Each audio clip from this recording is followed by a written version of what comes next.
yesterday's video that I uploaded, I talked about this book called A Man's Search for Meaning.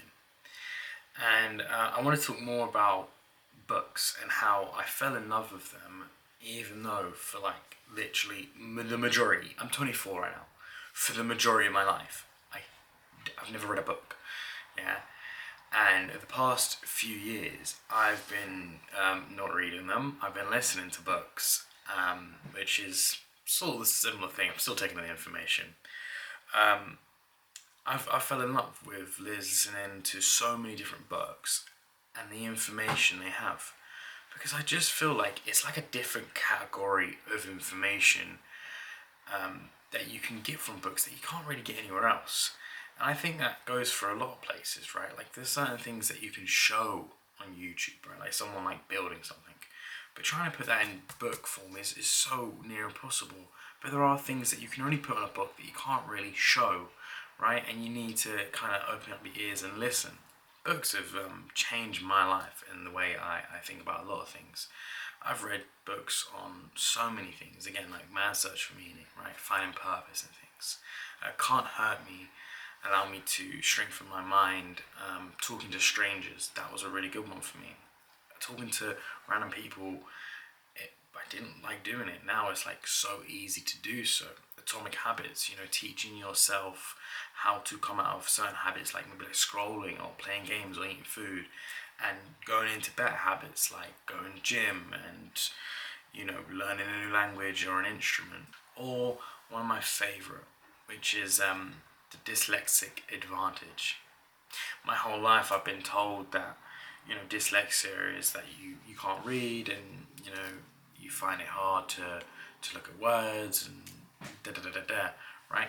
But they never tell you the advantages that you have. You've never been told, oh, you're good at this, or you should be good at that. And I felt like that kind of hindered me, because now that I've learned about my disability, which I think is just an added extra, less than a disability, it feels like, like in a game, you have a thing called a glass cannon, where they're really good at dealing a lot of damage, but they're really rubbish at taking damage, right? It's a glass cannon. And I feel like it has its purpose, right? So the glass cannon in the game has its purpose.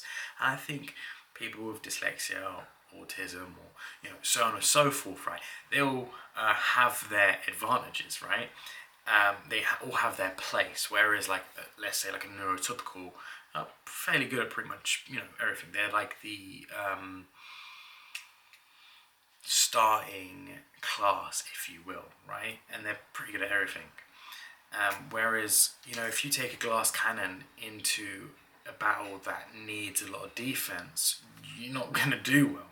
And I felt like most of my life I was the glass cannon, and I was always being put into a battle, aka school, where I would need to be tanky, but I couldn't be.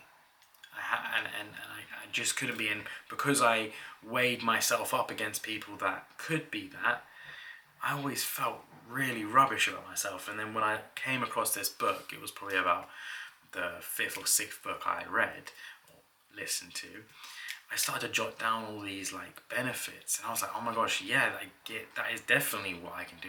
That is 100% from a dyslexia, because I understand that has been working in my brain but never put two and two together. And now I can work off the benefits of it because I know them, whereas I never knew them before.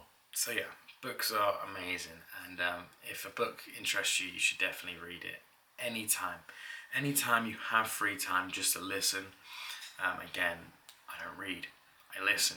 So I would probably implore you to do the same. And also don't ever shy away from a book that maybe you disagree with, or a book that you find maybe that's going to be a bit boring, because I find that a lot of the books that I've read are some of like the most boring looking, or like something I maybe not in agreement with, or whoever wrote it, I don't agree with them. And sometimes you can find stuff in there still. Everyone has value. Everyone has something they're going to speak about, and they know what they're speaking about. I'm a big believer in most people speak 99% bull, but there's always 1%, and you can always take 1% away from someone.